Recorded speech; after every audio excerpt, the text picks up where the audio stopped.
Rice flour is an ancient beauty secret that is being used by many Korean women to make their skin smooth like a glass.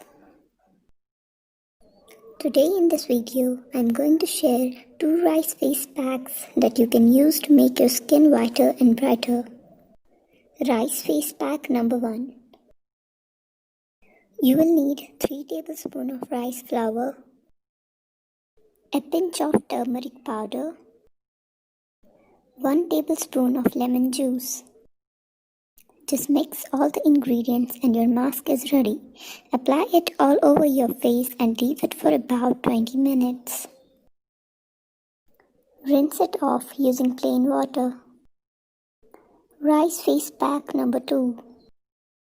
You need 1 tablespoon rice flour, 2 tablespoons of potato juice.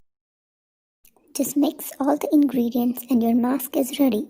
Apply it all over your face and leave it for about 20 minutes. Rinse it off using plain water.